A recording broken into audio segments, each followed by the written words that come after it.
All right, so it's been 2 weeks since that, in my opinion, one of the best episodes in this series so far. Last week, I forgot we didn't have an episode because I was so focused on everything else. There's a whole bunch of other stuff going on in my life, focusing on channel with different stuff that I normally do during the week. And I completely forgot. I don't know if they said it in the trailer that it was a 2 week break, but I must have missed it. So I just made kind of like a little prediction for the end. Give my thoughts on what I think could be happening down the stretch here at the end. So if you have not seen that, that was last week's episode. Just a little again one-off special thing. I know. I think there's like January or something.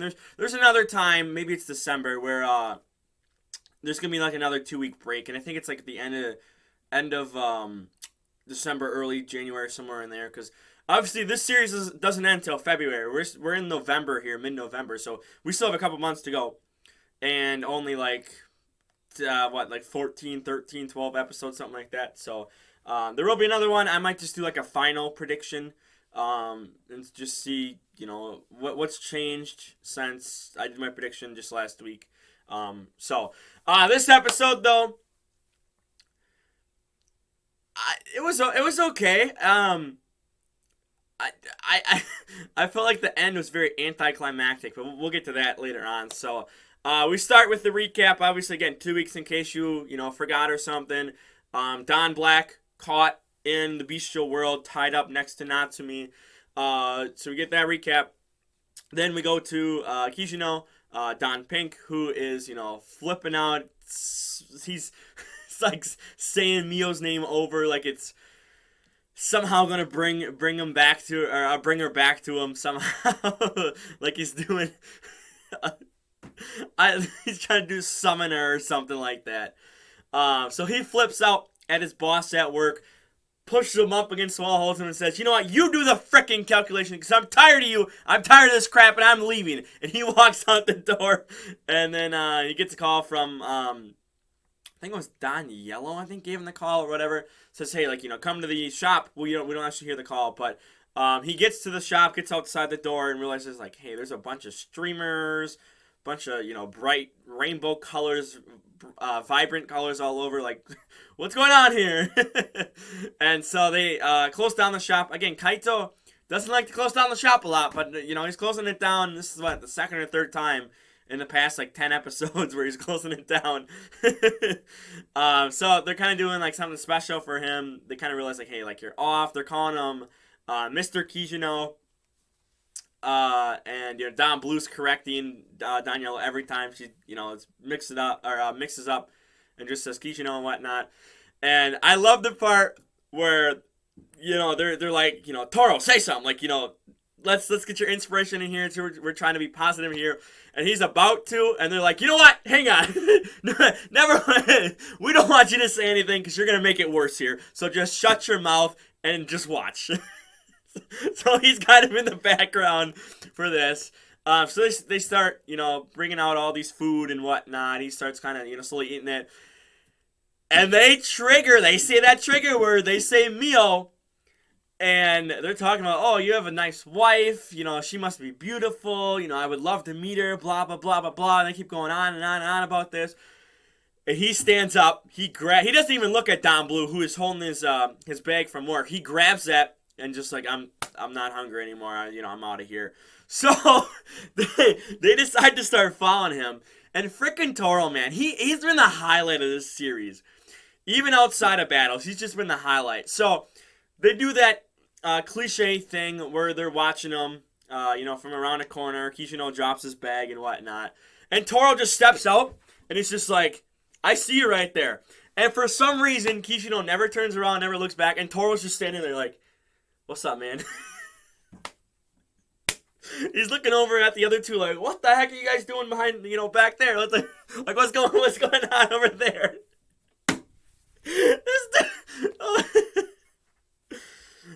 So they kind of, slowly are following him around, and then Kishino comes upon this police officer who's taken down the wanted posters for Don Black. And he's like, I'm so glad you guys finally got him. He's off the streets. I'm so happy about that. Another criminal off the streets. Another day saved, essentially. And the cop's like, oh, actually, he's been released. He's getting everything dropped. And so this man grabs the paper, looks at it, and starts mentally flipping out, like, what the heck is going on here? He looks up. He sees the bestial Don Black walking, grunting, groaning, starts to follow him. And this man, I have my tablet here right now because I was doing something with it. Pretend this is his bag. He does this. And he's just following him around. He's just following him around, and he has his bag up in front of him. I'm like, you gotta be kidding. And then we see the other three. I think Don Blue was in front, and they're like hunched over, and they're like, do, and Toro's just sitting there, just going. I'm like, are you? No one's looking behind them. If you look behind them, you're gonna see everyone. Oh my god, man. So then Don Black goes into this restaurant. The bistro Don Black goes into this restaurant, locks it up, keeps everyone from leaving. And I'm thinking, is he gonna eat them or something? What's going on? This dude starts cooking them dinner.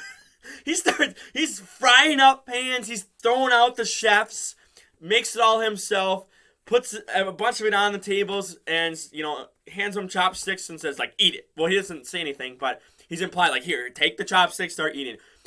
And I'm like, this dude has been around on Earth for less than 24 hours, and somehow he's making food better than how humans are making it, because every human in that shop is like, this is very good. And then Don Pink's watching, Kishino's watching from outside. He gets dragged in and, thrown on the floor by the bistro. And the bistro starts feeding him the food, and he's choking on food, stop, like, stop, don't feed me anymore. And so Don Red, being, himself, walks in, grabs chopsticks, grabs the food, and goes, this is terrible. You've really let yourself go.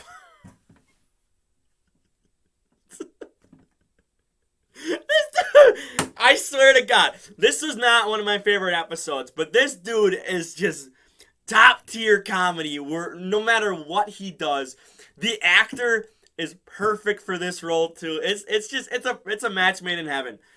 I think the writers are doing a great job with this character too. So then Kishino is able to escape because Toro's there.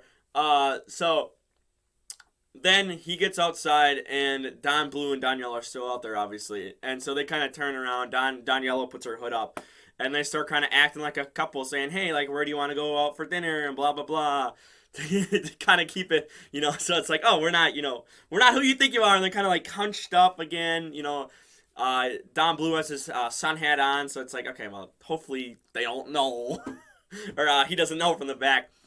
Then Don Black Bistro comes out. Toro is out there too, and he starts stationing all the Don brothers around with food and whatnot. And so Don Pink kind of gets away, and then Don Blue and Don Black look back, see the bistro, see the food coming, and before he goes there, he stops at Toro. Toro just turns his head. He's like, you know what, screw you! And just starts, grunting and groaning after the other guys. Because he's like, you don't like my food? Well, I'm going to go attack them instead and force them to eat my food.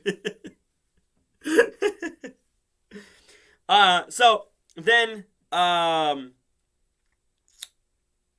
that's when Don Pink sees Mio, starts chasing after her, and then I forget what happens. He gets... Hang on, let me pull it up. I forget what exactly. Somehow, I forget actually how it is, but somehow, some way, Don Yellow. Oh, it's in part 1 here. Okay. Don Yellow somehow meets up with. They say Natsumi instead. I forget? Let's see here. Okay. Wait. So he just stayed. What is he? I guess he just rolls around on the ground. I'm like, how did they get him out of this? He just rolls around on the ground. I guess that's how you get him out of the shot. I don't know. So then Don Yellow starts, running away from the restaurant again. They kind of split up from Don Blue. All three of them kind of split up. Well, obviously, Toro stays back, obviously. But Don Yellow ends up running into Natsumi, who she actually starts calling her Natsumi. I don't think she ever said her name. I think they find it out from Don Black is what I think happens. I forget. But, so she starts watching her, recite the Shakespeare, which again happened 2 weeks ago when Don Black was there before he got, sucked up by the bestial. Then, this guy comes by, starts boxing with her, kind of training her and whatnot. And then, Natsumi, the bestial, is like, hey, like, why don't you come with me? Let's go, let's go have a girls' day out. They don't have to pay for this food. They go to this really fancy restaurant. They don't have to pay for this food. They go get these really fancy clothes. They don't have to pay for that again. Because again, she's got fans, these rich fans. I guess some way, somehow, she kind of helped them out. Probably before Natsumi Bistro, when it was just, human Natsumi, is probably what it is. Unless, again, something, it's really kind of off-screen, whatever happened. So again, they kind of go have a girls' night out, or girls' day out, I guess. And then they kind of started walking around, and they're, I don't know if it was like a park or what, but they kind of go through this, again, it's like a parky area type of thing, and the Cerebrians pop out, and so, Don Yellow's like, oh, are they like doing a recital thing here? Because she says, like, oh, you're Cerebrians, oh, you're Bestials. They start kind of talking about this gateway and whatnot, and Don Yellow's just sitting there like, oh my god, like, I'm watching a performance live here. She's freaking out, fangirling out about this. They start fighting each other. The Cerebrian and the Bestial start fighting each other a little bit. Bestial runs away, and the male Cerebrian, the one that kidnapped her, and she kind of sees him as like a manga teacher or whatever, and he's like, "You're still in a slump." She drops her bags and just sits there like, ah.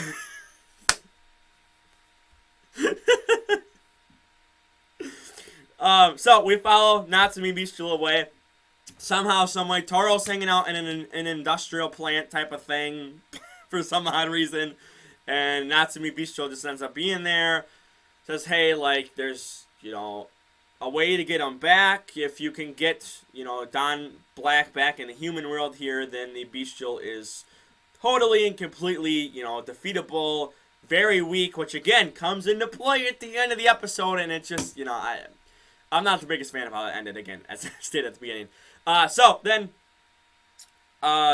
starts fighting. Don Red actually starts kind of fighting both of them, and then we got the stupid scene.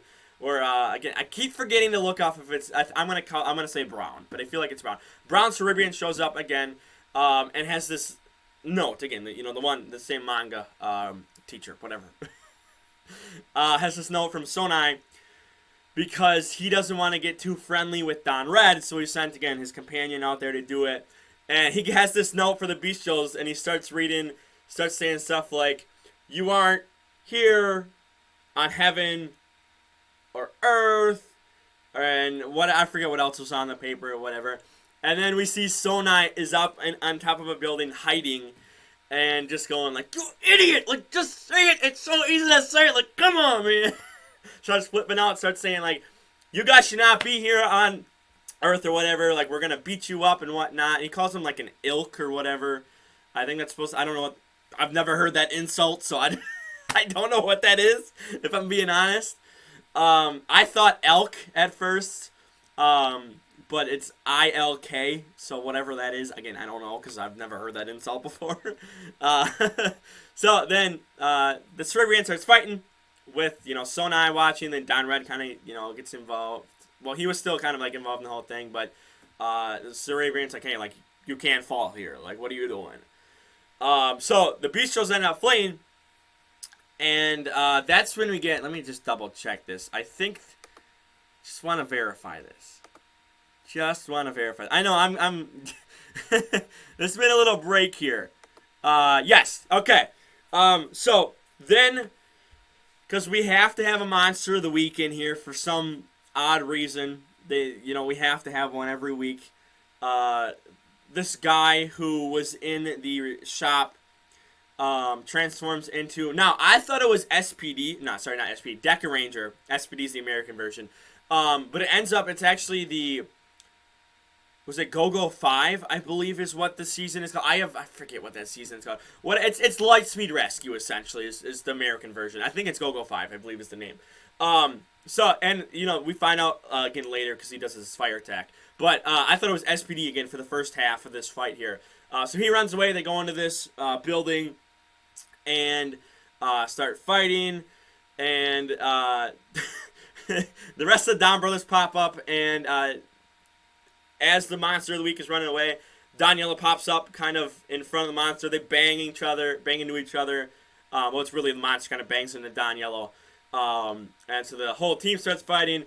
Then, I swear to God, this is the very first time they've done the roll call all year. We're what? What is it? What episode is this?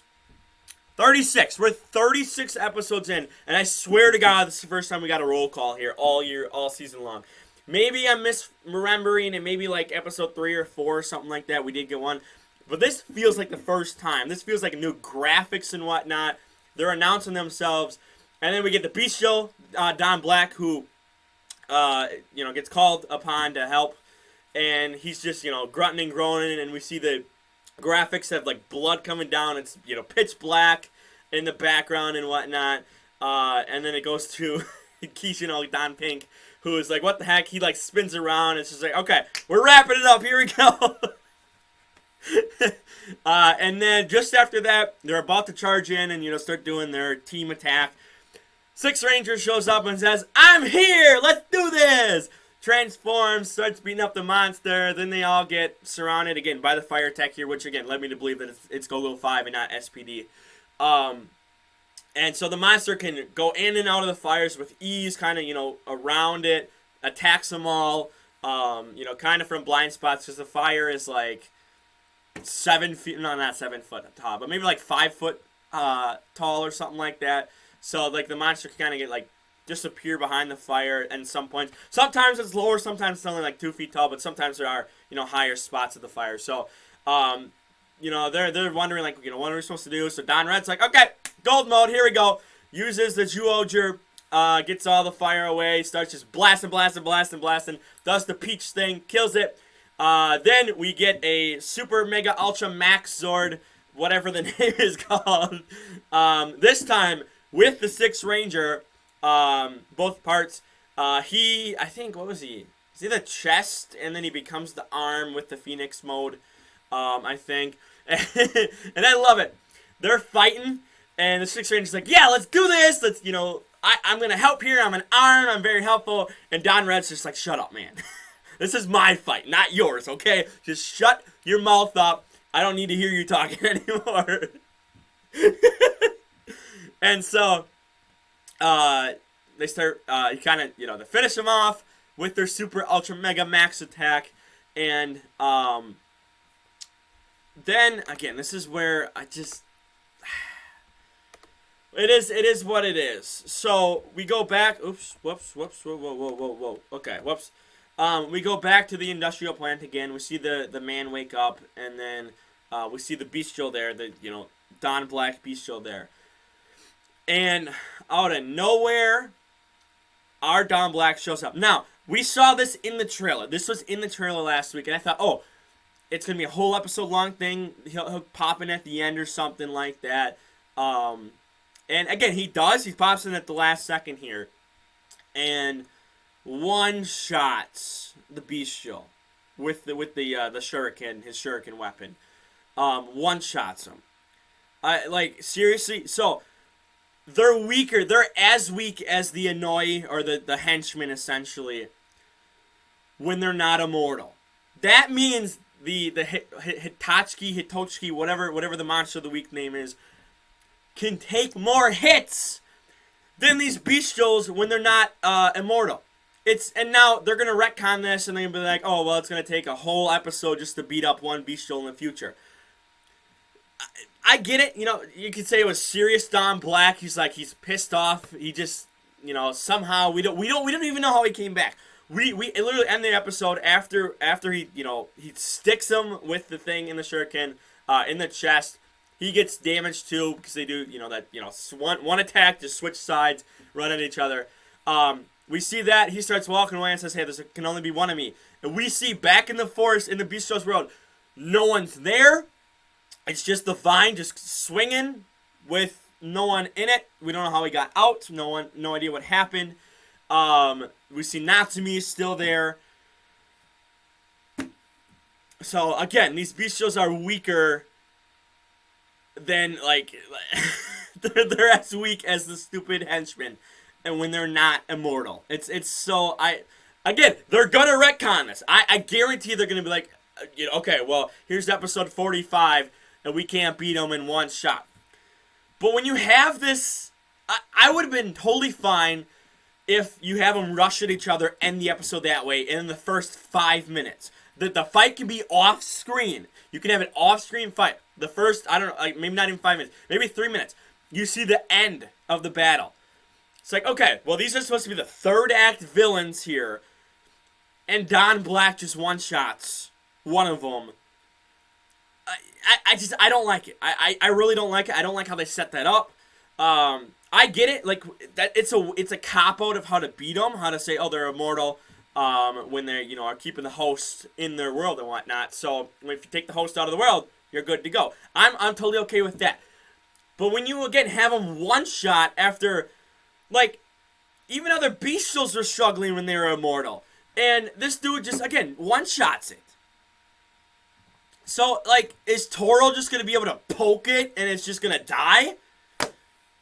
Toro's probably the best of the bunch. He's got his gold form now, too. So, he's just going to go up, poke it, and it's going to fall over and die. I get it. It's not actually going to happen. But that's the scaling here right now. And again, it's going to be retcon. I'm going to keep saying that. It's going to be retcon as, they keep, get deeper in here and they keep, pulling out the humans from the bestial world. It's going to get retcon. I guarantee it. But it just rubbed me the wrong way how they did it. I would have been totally fine. Again, off-screen fight, we start the next episode with the end of the fight. I would be totally okay with that. At least have him put up a fight. Yes, he damaged Don Black. Didn't even get him to untransform, though. Don Black did not untransform at all. And from the attack, he got a little bit damaged, fell to one knee. You see the Bestial turn around with the shuriken in his chest, and just boom. So, I forget what the ending here. Let me double check the ending. What's the preview for next week? Oh yes, that is right. We are getting a fourth Cerebrian that just feels like it's based off of Lupin, Lupin Ranger. I guess he's the leader. He's above Sonai, so they're having the this fight here to see, is the DonBrothers better or the Cerebrians better? Let's end the debate right here. I have a feeling somehow Sonai is going to get a fight against this fourth guy later on in the season. So, yeah, we'll see. Again, I'm sorry. The ending just really rubbed me the wrong way. It just really rubbed me the wrong way. So, if you love the ending, I get it. Because, again, they're going to retcon it in the end. But it's just one shot. It just rubs me the wrong way after you build up these guys. And I get it. They're not immortal anymore in the human world. I get that. But it rubs me the wrong way that it's a one-shot. So, for now, let me know your thoughts about this episode. Next week's episode, again, with this fourth Cerebrian, we're going to have, again, Cerebrians versus DonBrothers. This is like part 3 or 4 or whatever. Even though it's full team versus full team this time. And I think we only had that once. I think that was early on in the season. We had that once. So, yeah, like the video, share the video around, don't subscribe, and I'm out of here. Peace.